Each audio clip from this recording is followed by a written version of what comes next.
السلام علیکم ورحمۃ اللہ وبرکاتہ۔ اعوذ باللہ من الشیطان الرجیم، بسم اللہ الرحمن الرحیم۔ رب اشرح لی صدری ویسر لی امری واحلل عقدۃ من لسانی یفقہوا قولی رب زدنی علما اللہم فقہنا فی الدین آمین۔ سورہ البقرہ آیت نمبر 122۔ یا بنی اسرائیل اذکروا نعمتی التی انعمت علیکم وانی فضلتکم علی العالمین۔ اے بنی اسرائیل، میری اس نعمت کو یاد کرو جو میں نے تم پر کی تھی، اور خاص طور پر اس احسان کو کہ میں نے تمہیں تمہارے زمانے کی تمام اقوام عالم پر فضیلت دی تھی۔ یہ آیت دوسری مرتبہ آئی ہے۔ اس کے دوسری مرتبہ آنے کا مقصد کہ ان کو یہ جو نعمت ملی تھی بہت ہی عظیم نعمت تھی۔ اور کیا نعمت تھی کہ ان کو تمام قوموں پر فضیلت تھی، ان کو لیڈرشپ ملی تھی، اور کہ اس لیے ملی تھی کہ وہ خود بھی اللہ کی عبادت کریں گے اور دوسرے لوگوں کو بھی اس کی طرف لائیں گے، لیکن وہ اپنے اس مقصد کو بھول گئے اور اللہ تعالیٰ کی نافرمانی اور سرکشیاں کرنے لگے، اور یہ سمجھنے لگے کہ ان کو یہ فضیلت ان کی نسل کی وجہ سے ملی ہے، کیونکہ یہ انبیاء کی اولاد میں سے ہیں، اور ان کی مسلسل سرکشیوں کی وجہ سے پھر اللہ نے ان سے یہ فضیلت چھین کر امت محمدیہ کو دے دی۔ اگلی آیت، وَاتَّقُوا يَوْمًا لَا تَجْزِي نَفْسٌ عَن نَفْسٍ شَيْئًا وَلَا يُقْبَلُ مِنْهَا عَدْلٌ وَلَا تَنفَعُهَا شَفَاعَةٌ وَلَا هُمْ يُنصَرُونَ۔ اور اس دن سے ڈرو جس دن کوئی بھی دوسرے کے کچھ کام نہ آ سکے گا، اور نہ ہی کسی سے کوئی معاوضہ قبول کیا جائے گا، نہ ہی کوئی سفارش فائدہ دے گی، اور نہ ہی کوئی مدد کو پہنچ پائے گا۔ اور اس آیت میں ان کا یہ گھمنڈ توڑ دیا کہ یہ کہتے تھے کہ ہم انبیاء کی اولاد ہیں اور فضیلت والے ہیں تمام لوگوں پر، تو جس طرح اللہ تعالیٰ ہمارے ساتھ دنیا میں معاملہ کر رہے ہیں اسی طرح ہمارے ساتھ آخرت میں بھی معاملہ ہوگا، چاہے ہماری جتنی بھی نافرمانیاں ہوں۔ تو یہاں پہ ان کا یہ گھمنڈ توڑ دیا اور کیا کہا، وہ دن کیسا دن ہوگا کہ کوئی بھی کسی کا کچھ کام نہ آ سکے گا، اور نہ ہی کوئی معاوضہ لیا جائے گا، اور نہ ہی کوئی سفارش فائدہ دے گی، اور نہ ہی کوئی مدد کو پہنچ پائے گا۔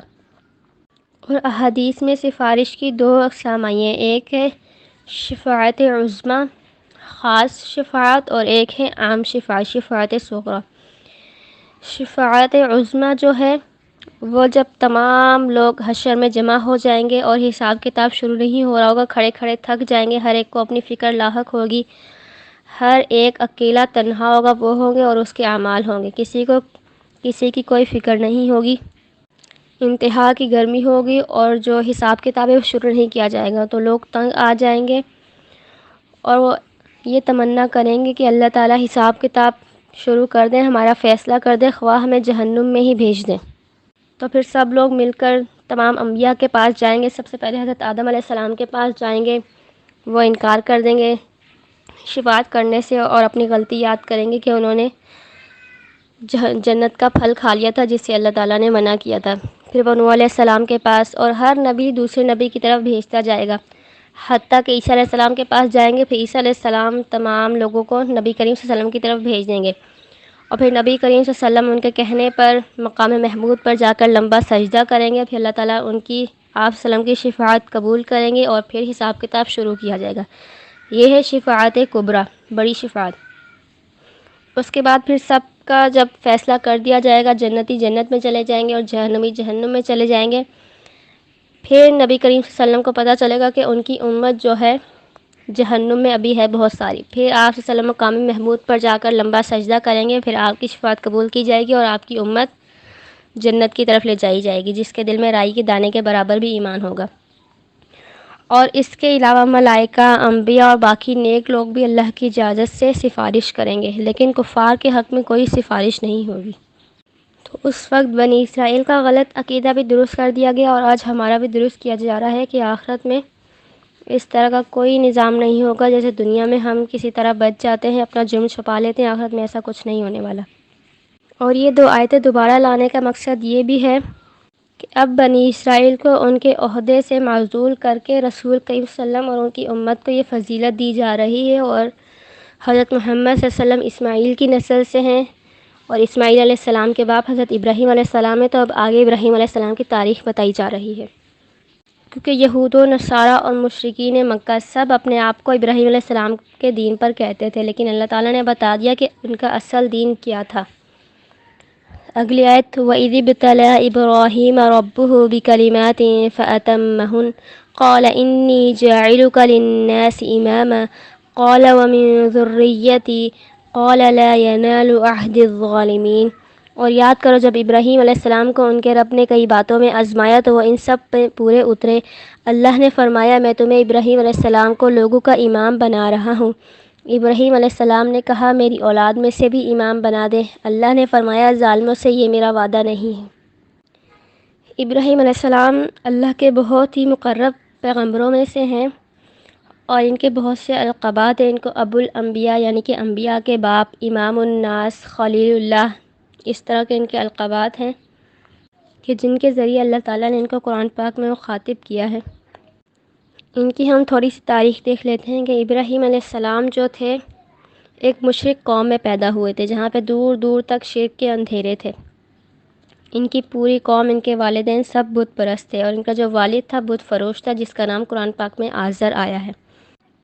اور ابراہیم علیہ السلام جو تھے اپنی قوم میں ایک بہت منفرد اور سلیم الفطرت شخص تھے۔ وہ غور و فکر کرتے رہتے تھے کہ یہ میری قوم کن چیزوں کی پوجا کر رہی ہے، جس کو وہ خود بناتے ہیں اسی کے آگے سجدہ کر رہے ہیں۔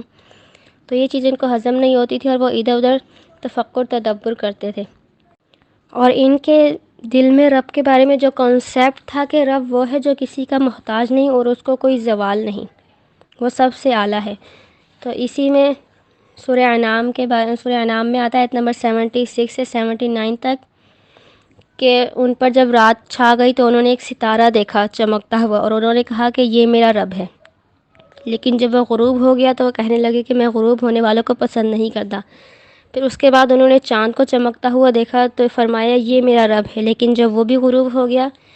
تو فرمایا اے رب میرے، اگر آپ نے میری رہنمائی نہ کی تو میں گمراہ لوگوں میں سے ہو جاؤں گا۔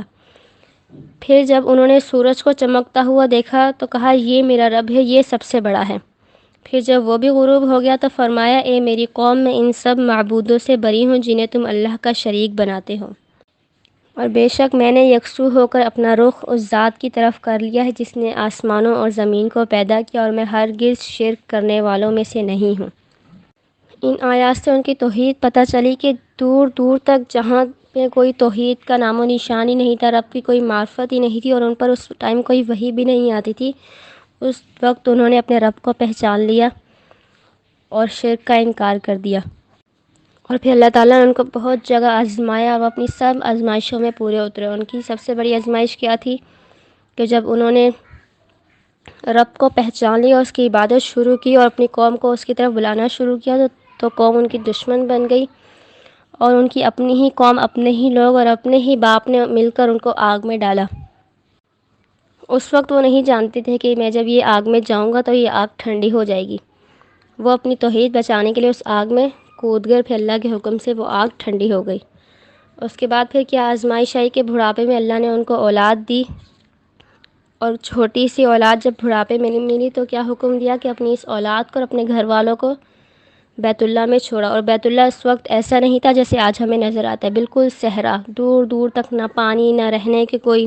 انتظامات، کچھ بھی نہیں، چرند پرند انسان دور دور تک کچھ بھی نہیں تھا، صرف صحرا ہی صحرا تھا۔ اور تھوڑا سا کھانا پانی لے کر، تھوڑی سی کھجوریں اور تھوڑا سا پانی مشکیزے میں لے کر اپنے گھر والوں کو اور اپنی اولاد کو وہاں پر چھوڑ آئے۔ اس کے بعد پھر جب ان کی اولاد حضرت اسماعیل علیہ السلام دوڑنے بھاگنے کی عمر کو پہنچے، اور اس وقت جب بچہ دوڑنے بھاگنے لگ جاتا ہے، شرارتیں کرتا ہے، تو اس وقت والدین کو اور ہی زیادہ پیارا لگتا ہے اور محبت بڑھ جاتی ہے والدین کی اس بچے سے۔ تو اس ٹائم پھر اللہ نے ان کو کیا حکم دیا کہ اب اپنی اس اولاد کو میرے لیے ذبح کر دو، قربان کر دو میرے راستے میں۔ ہمیں یہ سب آزمائشیں پڑھنے میں بہت معمولی لگتی ہیں، لیکن اگر ہم ان کو اپنے اوپر رکھ کر سوچیں تو یہ بہت ہی بڑی آزمائشیں ہیں۔ ایسی آزمائشیں اور کسی پیغمبر پر نہیں آئیں۔ جتنا اللہ تعالیٰ نے حضرت ابراہیم علیہ السلام کو آزمایا اتنا اور کسی پیغمبر کو نہیں آزمایا۔ اور اسی اللہ تعالیٰ پھر سورہ نجم میں بھی فرماتے ہیں کہ ابراہیم الذی وفا، ابراہیم نے تو وفا کی انتہا ہی کر دی۔ اور ایسا نہیں کہ انہیں ان سب چیزوں سے محبت نہیں تھی، اپنی اولاد سے، ان چیزوں سے، بلکہ شدید محبت تھی ان کو، لیکن اللہ کی محبت ان سب چیزوں سے زیادہ تھی۔ تو اس لیے جو اللہ تعالیٰ کہتے رہے وہ بالکل ہی ویسے اللہ کا حکم مانتے رہے۔ تو جب سب آزمائشوں میں پورے اتر گئے حضرت ابراہیم علیہ السلام، تو اللہ تعالیٰ نے کیا کہا کہ اے ابراہیم میں تمہیں لوگوں کا امام بنا رہا ہوں، کیونکہ جتنی بڑی آزمائش اتنا ہی بڑا پھر آگے مرتبہ۔ اور یہاں پہ اللہ تعالیٰ نے پہلے بنی اسرائیل کا ذکر کیا تھا اور اس کے بعد پھر ابراہیم علیہ السلام کا ذکر کیا۔ کیونکہ بنی اسرائیل کو اللہ تعالیٰ نے نعمتیں دے کر آزمایا اور ابراہیم علیہ السلام سے نعمتیں لے کر ان کو آزمایا۔ ایک طرف پوری قوم تھی اور دوسری طرف صرف ابراہیم علیہ السلام۔ پوری قوم بنی اسرائیل جو تھی اپنے امتحان میں کامیاب نہ ہوئی اور تنہا ابراہیم علیہ السلام اپنے تمام امتحانات میں کامیاب ہوتے گئے۔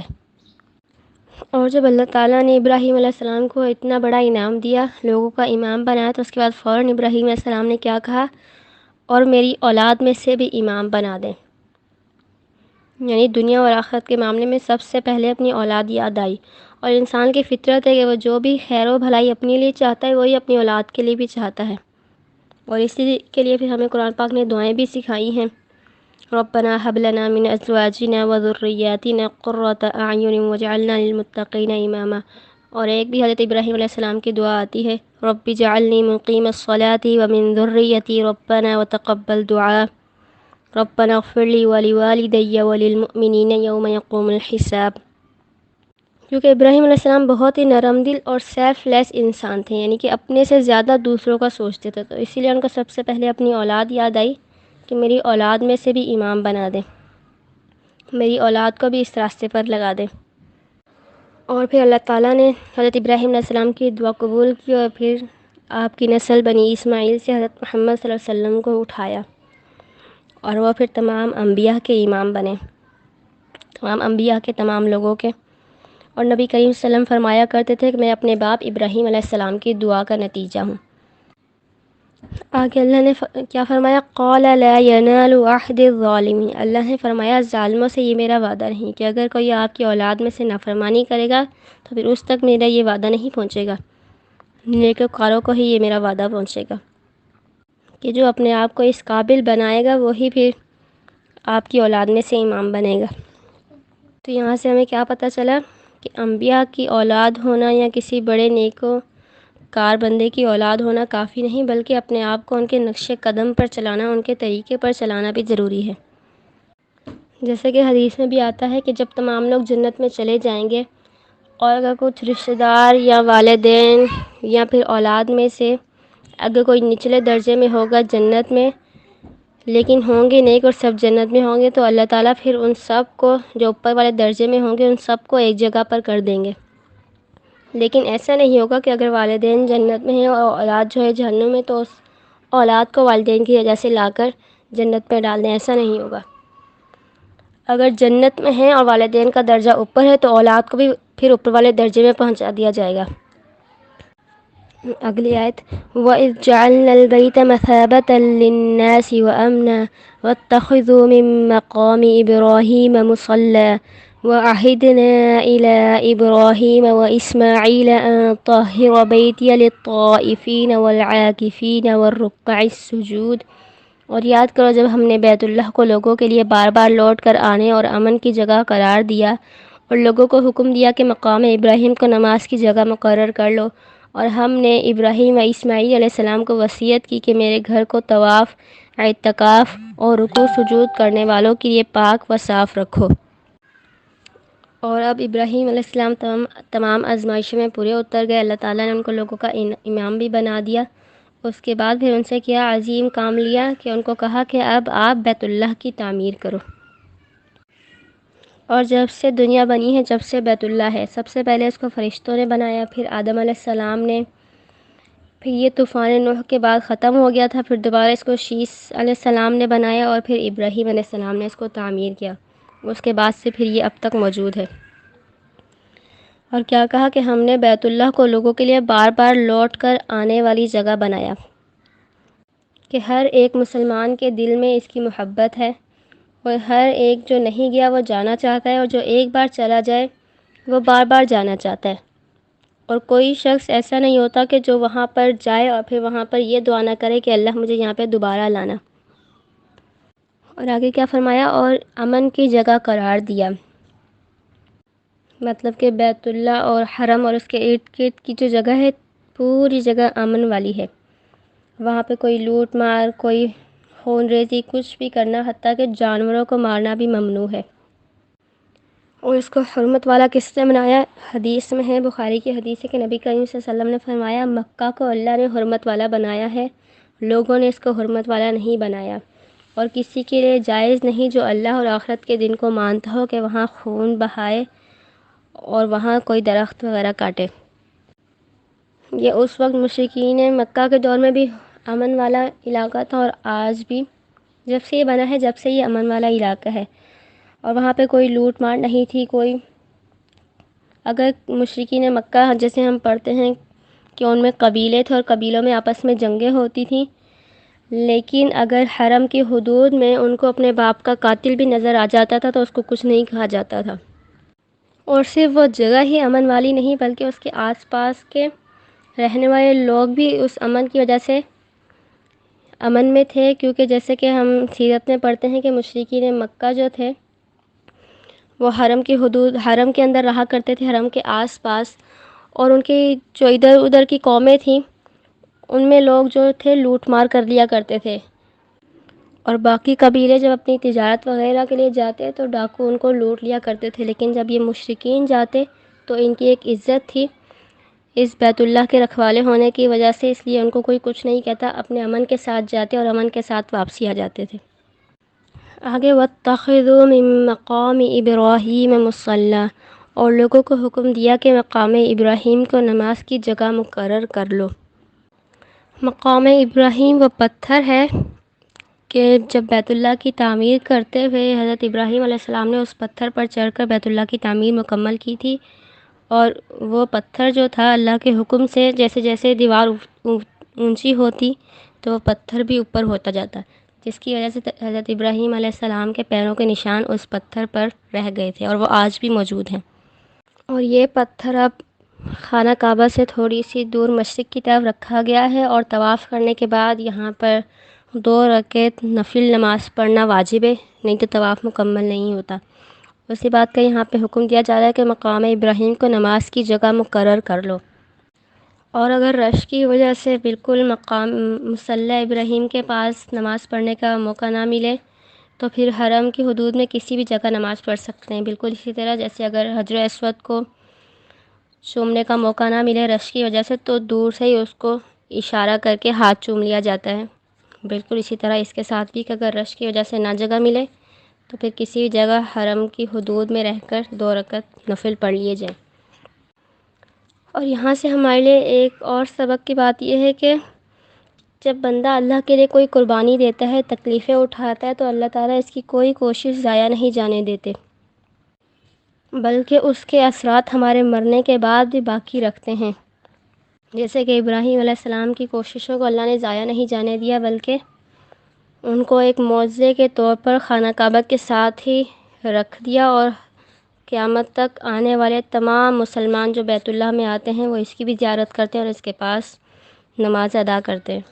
تو اسی لیے اگر ہم دین کے لیے کوشش کر رہے ہیں، دین میں آگے بڑھ رہے ہیں، لوگوں کو اس کی طرف لا رہے ہیں، اور اگر ہمیں کوئی رزلٹ نہیں مل رہا تو ہم اس پر خفا ہو کر پیچھے نہ ہٹ جائیں، بلکہ اپنی کوشش جاری رکھیں۔ اگر ہمیں ہماری زندگی میں اس کا رزلٹ نہیں مل رہا تو ہمارے مرنے کے بعد اس کے پھل ضرور نکلیں گے انشاءاللہ۔ آگے وَأَعِدْنَا إِلَىٰ إِبْرَاهِيمَ وَإِسْمَاعِيلَ أَن طَهِّرَ بَيْتِيَ لِلطَّائِفِينَ وَالْعَاكِفِينَ وَالرُّكَّعِ السُّجُودِ، اور ہم نے ابراہیم علیہ السلام اور اسماعیل علیہ السلام کو وصیت کی کہ میرے گھر کو طواف، اعتکاف اور رکوع سجود کرنے والوں کے لیے پاک صاف رکھو۔ اب کیا حکم دیا کہ بنانے کے بعد اس کو بالکل ایسے ہی نہیں چھوڑ دینا، بلکہ اب اس کو آباد کرنا ہے۔ اور ابراہیم علیہ السلام کے ساتھ ان کی اولاد اسماعیل علیہ السلام کو بھی حکم دیا، کیونکہ اولاد جو ہے اپنے والدین کے نقش قدم پر ہوتی ہے۔ اور یہاں پر سب سے پہلے طواف کا ذکر کیا گیا، اس لیے کیونکہ بیت اللہ کے علاوہ کسی اور چیز کا طواف نہیں، طواف صرف بیت اللہ کا ہی ہوگا۔ اور آج کل جو مثلاً قبروں کا، مزارات کا طواف کرتے ہیں، یہ سب بدعت اور شرک ہیں۔ اور آگے کیا حکم دیا؟ اعتکاف اور رکوع سجود کرنے والوں کے لیے پاک صاف رکھو۔ اس سے ہمیں کیا پتہ چلا کہ اللہ کے گھر، مساجد، مدارس جو بھی ہیں ان کو پاک صاف رکھنا چاہیے، جہاں اللہ کا نام لیا جاتا ہو۔ اور یہ انتہائی عزت کا کام ہے، عزت کا کام ہے اسی لیے تو لوگوں کو اماموں سے کروایا، جو لوگوں کا امام جس کو بنایا اس سے پھر یہ کام کروایا۔ اور مساجد کے ویران ہونے کی ایک یہ بھی وجہ ہے کہ ان کو صاف ستھرا نہیں رکھا جاتا، تو اس لیے لوگ جو ہیں وہ وہاں پہ آنا چھوڑ دیتے ہیں۔ تو مسجد کو اتنا ویلکم ہی بنایا جائے کہ وہاں پر لوگ بھاگ بھاگ کر آئیں۔ اور ترمذی کی حدیث میں کہ نبی کریم صلی اللہ علیہ وسلم نے فرمایا کہ میری امت کے اجر و ثواب میرے سامنے لائے گئے، حتیٰ کہ اس تینکے کا بھی کہ جو آدمی مسجد سے اٹھا کر باہر پھینکتا ہے۔ اور ایک اور بہت بڑے مفسر کا قول ہے کہ مسجدوں کو کوڑے اور گندگی سے پاک رکھنا ضروری ہے، کیونکہ تمام مساجد کی تعظیم کعبہ کی تعظیم کی طرح ہے، کہ جس طرح بیت اللہ کی تعظیم ہر ایک مسلمان کے دل میں ہے، اسی طرح عام مساجد کی بھی تعظیم ہو، اس کی پاکی کا صفائی کا خیال رکھا جائے۔ وآخر دعوانا ان الحمد للہ رب العالمین۔